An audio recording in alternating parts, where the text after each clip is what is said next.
반갑습니다. 이완 네트워크스의 이창수라고 합니다.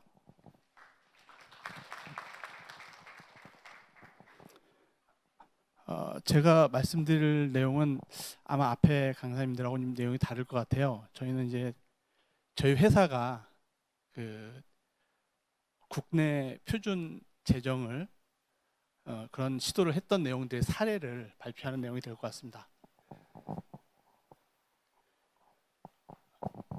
먼저 이제 이 발표에 대한 내용과 그리고 저희가 처음 그 국내 표준 제정이 된 분사형 차량 플랫폼 서비스 통신 요구 사항이란 표준 내용하고 두 번째 표준 제정된 그 플랫폼 상에서 보행자 안전 서비스 통신 프로토콜 그리고 이 표준을 가지고 만든 제품 그린사인에 대한 소개를 하는 식으로 발표를 하겠습니다.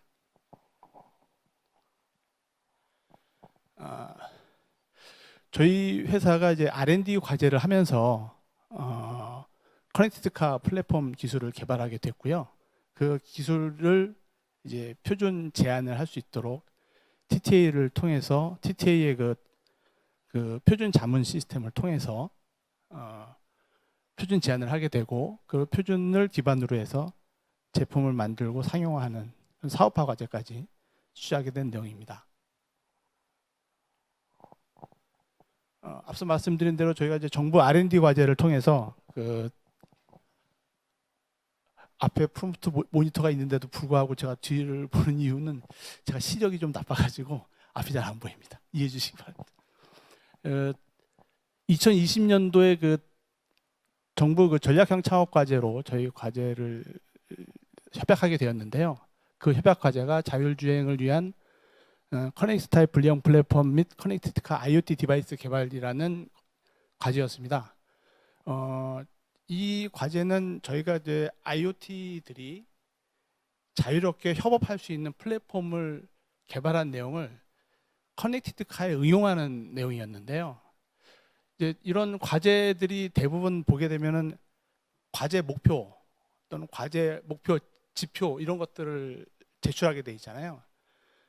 저희가 이런 걸 개발할 때까지는 개발 초기에는 주로 과제 목표 지표를 보면은 어느 뭐 국내 어떤 기술에 비해 어느 정도 뭐 성능을 나타낸다, 또 우수하다, 또는 국제 기술에 비해 어느 정도 좋다, 나쁘다라는 내용들의 그 기준을 가지고 비교를 해야 되는 내용들이 있는데 처음 과제를 할 과정에는 그런 것을 어디서 찾아서 지표를 정해야 될지를 고민을 많이 하게 됩니다. 그때 저도 그런 고민들을 많이 하게 됐는데 그 커넥티드 카에 대한 목표 지표를 어떤 기준을 가지고 성능 비교를 할 것인가 하는 내용에서 처음 만나게 된 게 3GPP입니다. 거기에 보면 이제 커넥티드 카 또는 커넥티드 솔루션들이 어떤 정도의 성능을 네트워크 성능들을 만족해야 된다는 권고안들이 쭉 나오는데 이 권고안을 보면서 이 권고안에 만족하는 성능들을 내는 게 과제 목표가 되겠구나 해가지고 작성하게 됩니다. 근데 그 내용들이 이제 목표가 되고 그 개발을 하게 됐는데 다행히 그 제안이 잘 맞아서 그 제안 협약도 되고 그 목표도 이룰 수 있게 되었습니다. 그 성능 시험을 뭐 이제 만들어진 과제의 성능을 공인 기관을 통해서 성능 시험을 해야 되는데 역시 TTA를 통해 가지고 성능 시험을 하는 와중에 우연히 그 TTA 본사 1층에서 자문 시스템이라는 브로셔를 보게 돼요. 그래서 그 브로셔를 보고 표준 자문이라는 내용이 있구나라는 내용을 보고 그냥 우습게 넘어갔는데 기억만 하고 넘어갔는데 저희가 성능 시험을 할 때 내용이 마지막에 보시면은 이제 차량이 IoT라고 본다면 이러한 IoT들 차량들이 상대방의 신원을 확인해 가지고 서로 연동을 하게 되는 시간의 지연 시간. 보통 그 3GPP에서는 인터넷상에서 어떤 서비스를 받기 위한 인증을 하는 시간을 1초 미만으로 지정해 놓거든요. 근데 저희는 1초 미만의 성능을 만족하게 됐었고 또 이것도 역시 뭐 네트워크 성능이기도 한데 그 커넥티드 IoT들이 서로 데이터를 전송하고 받는 데 있어서 전송 지연 시간이 100ms 이내야 된다는 3GPP 표준 공고안이 있습니다. LTE 기준상에서 그런 성능도 저희가 공인기관을 통해서 성능 확인을 했어야 됐고, 또 데이터 전송 성공률이 99% 이상이어야 된다라는 이런 내용들이 있습니다. 이런 성능 검사를 하게 되면서 저희가 이제 성능 하게 되면서 TTA하고 그런 시험들을 계속 같이 하면서 표준에 대한 내용을 알게 되고, 언젠가는 이게 다시 저한테 올 줄은 몰랐었는데, 이 아까 말씀드린 그 성능 내용들은 이런 겁니다. 저희가 만든 이제 플랫폼인데요. 이 플랫폼을 만들어서 저희만 쓰면 안 되잖아요.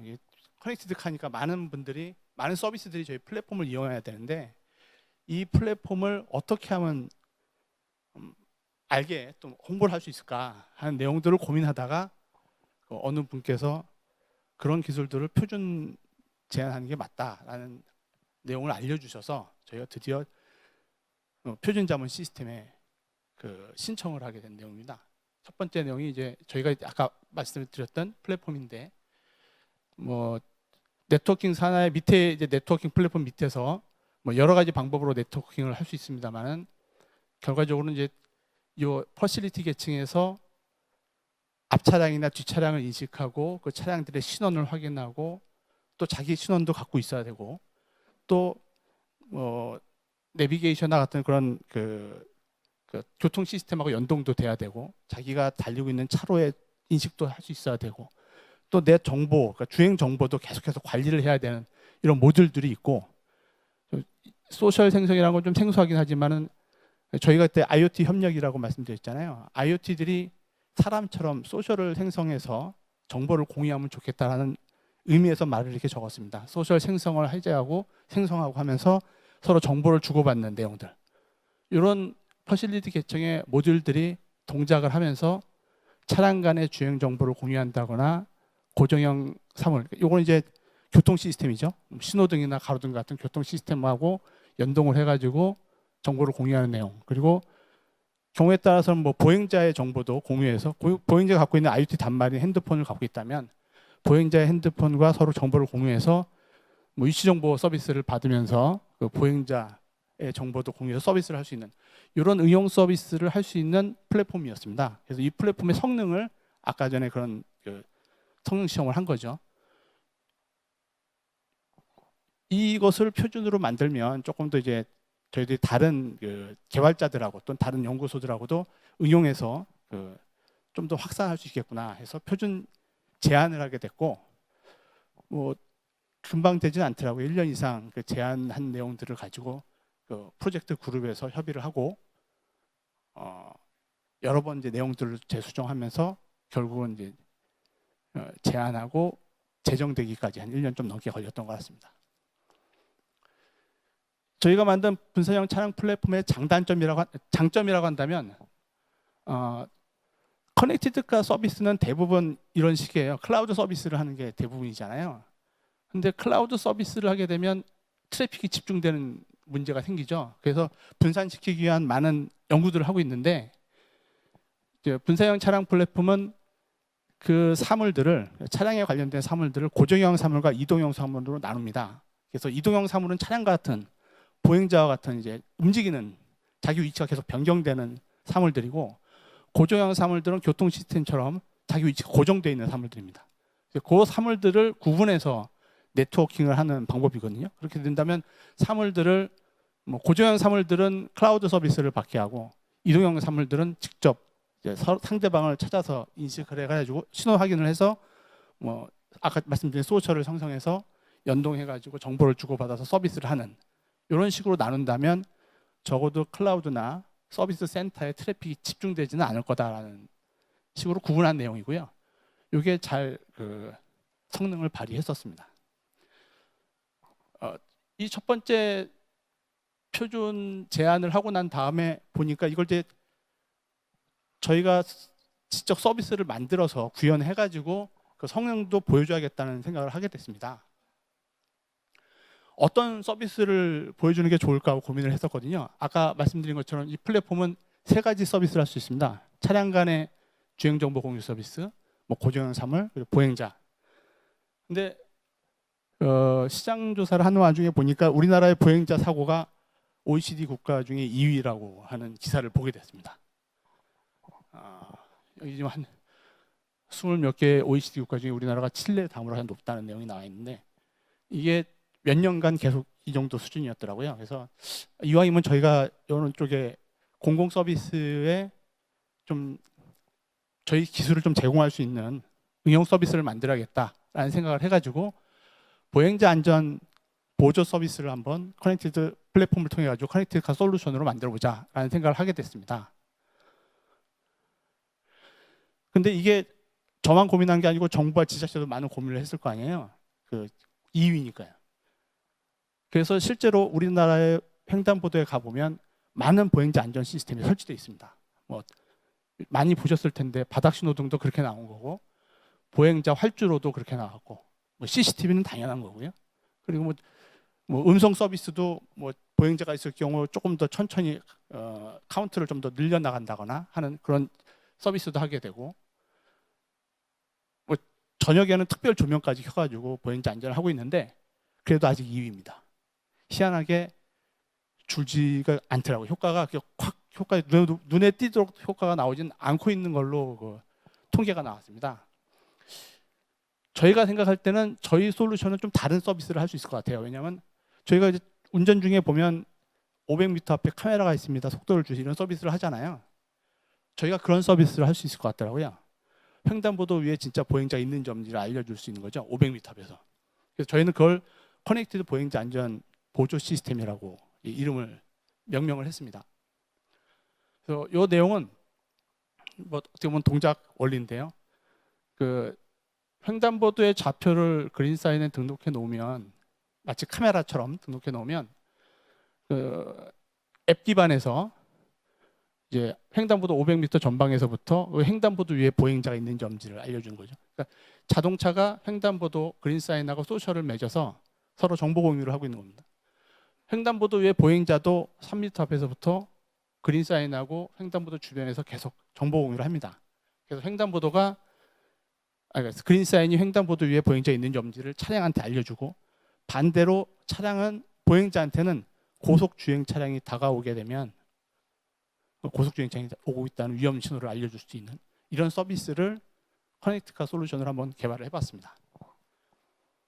그 외에 몇 가지 또 이제 고도화 개발을 하고 있는데요. 동영상을 한번 보면서 이제 서비스를 말씀드리겠습니다. 아까 보셨던 구동 원리입니다. 이건 이제 500m 앞에서부터 인식하는 내용을 설명한 내용. 그린 사인의 구동 원리는 다음과 같습니다. 차량이나 보행자가 그린 사인 서버에 등록된 횡단보도에 접근하게 되면 횡단보도를 인식하고 그린 사인 시스템에 자동으로 연동되어 차량 운전자에게는 보행자 및 노약자 여부까지 분석하여 알려주고 보행자에게는 고속 주행 차량의 여부를 경고 알림을 통해 알려줍니다. 이런 식으로 이제 구동을 하는 거고요. 지금 구글 플레이에 저희 앱이 등록이 돼 있습니다. 다운 받으셔서 설치를 하실 수가 있습니다. 그린사인 앱을 시작하기 위해서 먼저 구글 플레이 스토어를 통해 앱을 다운받으시고 다운이 완료되면 차량 모드 혹은 보행자 모드로 설정이 가능합니다. 차량 운전자는 차량 모드로 설정하고 평상시와 같이 내비게이션을 켜고 주행을 시작합니다.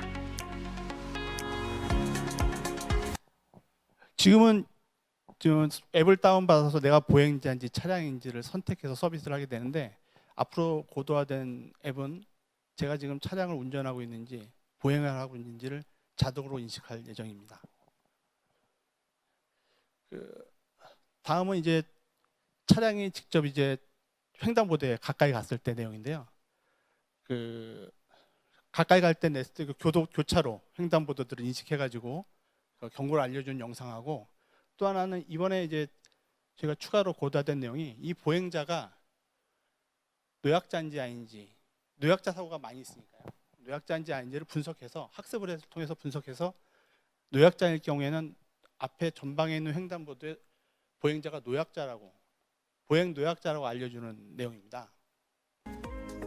요거 먼저 보겠습니다.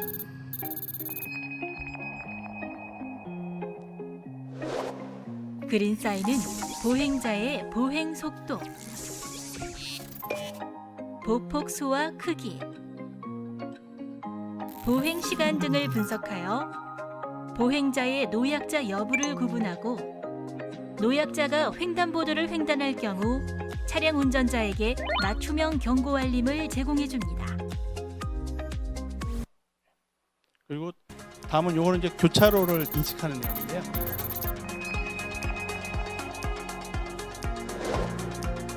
차량 운전자가 교차로 진입 시 보행자가 어느 횡단보도 위에 있는지를 미리 확인하여 보행자 경고 알림 서비스를 통해 운전자에게 알려줍니다.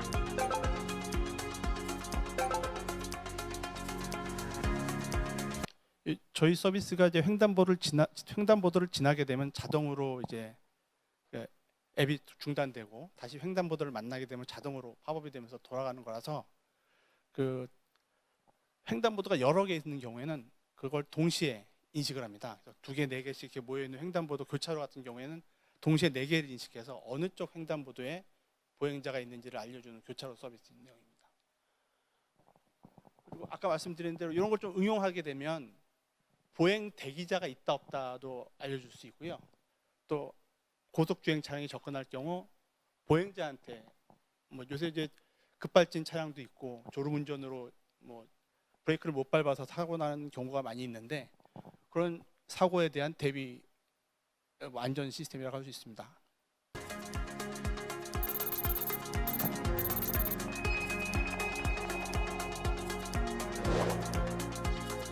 보행자인 경우는 그린사인 앱을 설치하고 보행자 모드로 설정합니다. 횡단보도 3m 앞에서 앱이 자동으로 작동되며 고속 주행 차량이 접근할 경우 앱과 횡단보도에 설치된 외부 스피커를 통해 경고 알림을 제공해 줍니다.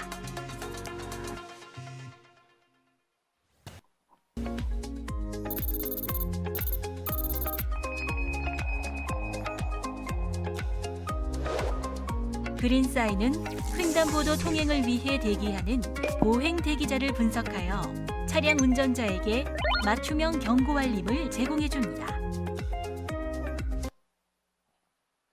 이러한 서비스들을 저희가 지금 그린사인에서 하고 있고요. 이게 저희가 두 번째 이제 표준 제안을 했던 플랫폼 상에서 보행자 안전 보조 시스템 프로토콜에 대한 내용이었습니다.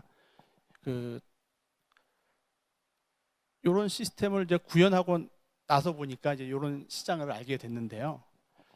저희가 만든 게 보행자 안전 서비스지만 어쨌든 커넥티드카 솔루션이잖아요. 커넥티드카 서비스 시장을 세계 시장 규모를 봤더니 작년 같은 경우에 약 953억 달러 정도 된다는 통계가 있었었고 국내 같은 경우도 약 9조 원에 된다는 내용들이 있었습니다. 또 지금 현재 보행자 안전을 위한 횡단보도, 스마트 횡단보도, IoT 횡단보도 이런 횡단보도들에 대한 시스템들을 각 지자체나 정부에 설치하고 있는데 그런 시장의 규모도 약 3,700억 정도 된다고 하더라고요.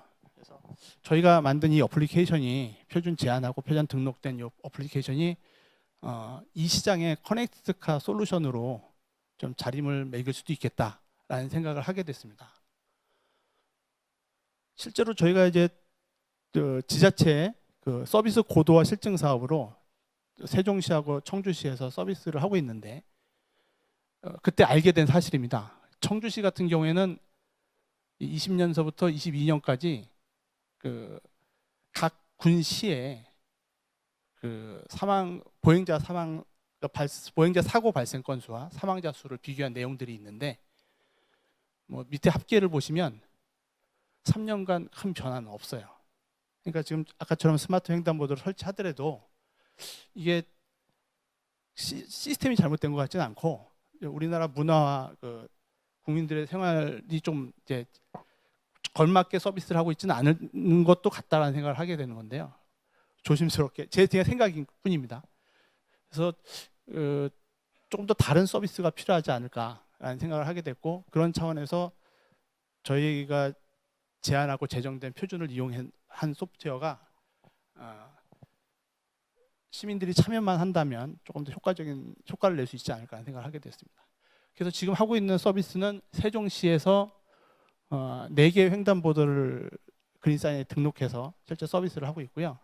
그 청주시에도 뭐 교차로 포함해서 24개 횡단보도와 어린이 보호구역도 똑같은 서비스를 할 수 있을 것 같아서 보호구역을 잡아가지고 이 서비스를 지금 하고 있습니다. 그래서 그 세종시 서비스에서는 저희가 아까 보여드렸던 그 노약자 인식 기능을 테스트를 해봤었는데 보행 노약자를 얼만큼 정확히 인식할 수 있느냐라는 내용의 테스트 결과 99.76% 정도 정확하다라는 확인을 했습니다. 이게 저희가 이제 기준을 잡은 게 이제 노약자를 뭐 보행 속도 또는 보폭을 가지고 잡는데 그 기준을 이제 한국 물리치료학회에서 제정한 기준들이 있습니다. 그 보행자의 속도를 기준을 잡아서 그 20대, 10대, 20대 연령별 속도가 어느 정도 된다는 평균 속도들을 낸 게 있는데 그 기준을 가졌을 때 70세 이상일 경우 2.88km/s라고 하는 20km/h라는 속도로 움직인다. 보행 속도가 그 정도 된다는 내용들이 있는데 저희가 계속 이제 학습을 통해서 보행자들의 그 보행 속도를 체크해서 어느 정도 이제 평균이 나왔을 경우 이 보행자는 노약자일 가능성이 크다라고 이제 저희가 지정을 하게 되는데요. 저희가 분석한 학습 결과로는 99.7% 정도 정확도를 내고 있었습니다.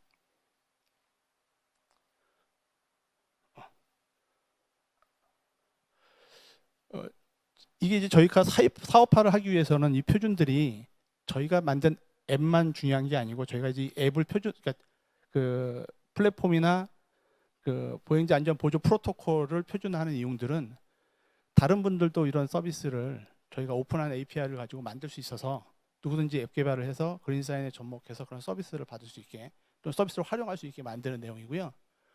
그래서 저희가 지금 현재 지자체 주력 산업 및 협력요소 기술의 상용화 지원 사업으로 지금 아까 세종시와 청주시 사업을 했고 계속 하나씩 늘려날 예정이고 내년 초에는 스마트시티 혁신 제품으로 이 서비스를 스마트시티 세종시 스마트시티나 부산시 세종시티에서 이 사업을 한 번 더 검증을 받을 예정이며 이후에 뭐 전국 횡단보도에 한번 조금씩 설치를 해볼까. 물론 이제 이게 전국 횡단보도라 하면 좀 거창하고요. 이게 보통 보면은 교통체증을 유발하지 않는 선에서 교통사고가 많은 사고 다발 지역을 우선적으로 몇 개 잡아서 이제 아마 설치를 하게 될 것 같습니다. 이런 서비스를 확대해 보면서 이제 효과를 검증할 수 있는 일이 생기지 않을까 생각을 합니다. 그래서 표준을 만들다 보니까 저희가 이제 어떻게 보면 사업화 방향도 좀 찾은 꼴인데요. 이런 서비스는 그 누군가 다들 참여를 해서 서비스를 받아야 되는 거고 저만 개발하는 게 아니고 많은 분들이 유사한 앱들을 만들어서 개발도 참여를 해줘야 되는 내용이거든요. 그래서 처음 시험 성능 때문에 TTL을 방문하게 됐지만 결국은 사업화 방향까지 잡을 수 있는 기회를 가졌던 것 같습니다. 제 발표는 여기까지 할 것 같습니다. 이상 발표를 마치겠습니다. 감사합니다.